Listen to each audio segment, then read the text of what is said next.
So there's this growing conservative narrative saying that black people aren't angry because we've been harmed by racism, it's because we've been tricked by Marxism. They're saying America is divided because some woke commies in the Frankfurt School created critical race theory, and before that everything was fine. This argument is only getting a response not because of its merits, but because of the mass of people who are starting to believe this. They attacking the BLM organization like it runs some around here. I'm like, don't nobody listen to Patrisse Cullors in the hood? She ain't Dr. Martin Luther King, who 1960s conservatives called a communist. BLM organization could disappear tomorrow and nobody in the black community would feel it. And next time a brother got shot by a cop, we'd still say Black Lives Matter. Our racial gripes didn't start with George Soros. It started with George Washington. If you don't like it when the founding fathers get called racist misogynists, maybe they shouldn't have owned black people because they thought they were inferior and stopped women from voting for the same damn reason. It ain't woke, it's just what happened.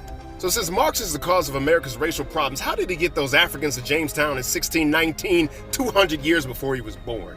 So all those Africans fighting back against slavery must have read the Communist Manifesto a couple hundred years before it existed. So tell me, conservatives, was it Maoist Chinese under those Ku Klux Klan hoods? Because they didn't look Asian to me. Was it Soviet socialists that gave us, I don't know, Jim Crow, convict leasing, chain gangs, lynchings, COINTELPRO, the war on drugs, redlining, qualified immunity, and everything that's ailed us since slavery? Derek Chauvin didn't kneel on George Floyd's neck because he was listening to Chairman Mao. We don't need communism to destroy America's culture and rip our social fabric. Red-blooded Americans do that just fine.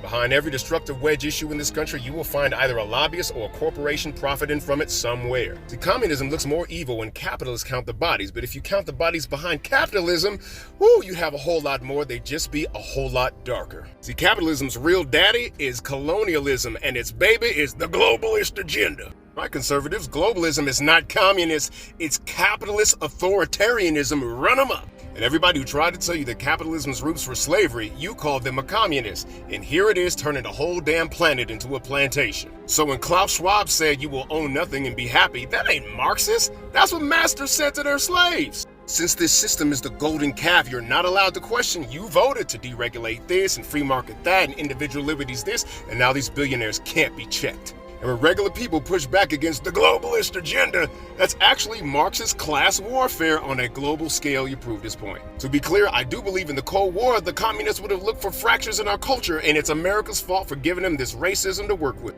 And any culture that would bury entire black towns underwater to not face their racism would deflect to Marxism when confronted about it. You don't have to be a commie to question capitalism. You just have to care about life. So please stop gaslighting black folks on why we're divided. Do what you tell us, take some personal responsibility.